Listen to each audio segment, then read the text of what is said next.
నమస్తే మిత్రులారా, నేను మీ శ్రీనివాస్ చౌహాన్ అడ్వకేట్. సో మిత్రులారా, ఏదైనా ఒక క్రిమినల్ కేసులో ముద్దాయి న్యాయస్థానంలో నేను ఆ నేరం చేశానని ఒప్పుకుంటే ఆ మరుక్షణమే అతనికి శిక్ష విధిస్తారా? చట్టం ఏం చెప్తుంది అంటే మిత్రులారా, మన దేశంలో గతంలో 2024 కంటే ముందు సిఆర్పిసి క్రిమినల్ ప్రొసీజర్ కోడ్ అనే చట్టం అమల్లో ఉండేది. ఈ చట్టం ప్రకారంగా క్రిమినల్ కేసులో విచారణ నిర్వహించి నిజంగా ముద్దాయి నేరం చేశాడని రుజువు అయితే న్యాయస్థానము శిక్ష విధించేది. అయితే 2024 నుంచి బిఎన్ఎస్ఎస్ అనే చట్టం మన దేశంలో అమలులోకి వచ్చింది.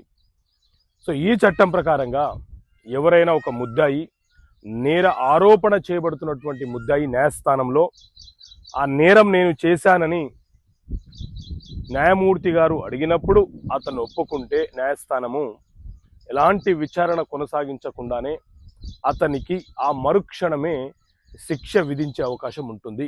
ఒకవేళ అతను భయపడో బలవంతంగానో ఇతరులు బెదిరిస్తున్నారనో ఆ నేరాన్ని ఒప్పుకుంటున్నట్టు కోర్టు కనుక భావిస్తే బిఎన్ఎస్ఎస్ సెక్షన్ 252 సెక్షన్ ప్రకారంగా న్యాయస్థానము విచారణ కొనసాగించే అవకాశం ఉంటుంది. కాబట్టి మీరు నేరం చేయకపోతే ఆ నేరాన్ని ఒప్పుకోకండి. బలవంతంగా ఎవరైనా బెదిరించి ఆ నేరాన్ని ఒప్పుకోండి అని మిమ్మల్ని బలవంతం చేసిన సందర్భంలో మీరు నేరం ఒప్పుకుంటే మీకు జరిమానా విధిస్తారు, వదిలివేస్తారు అని చెప్పి కొంతమంది మ్యానిపులేట్ చేస్తున్నారు. ఇలా చేయడం వల్ల మీకు తెలియకుండా మీరు ఆ నేరం చేయకపోయినా నేరాన్ని అడ్మిట్ అవుతున్నారు, నేరాన్ని ఒప్పుకుంటున్నారు.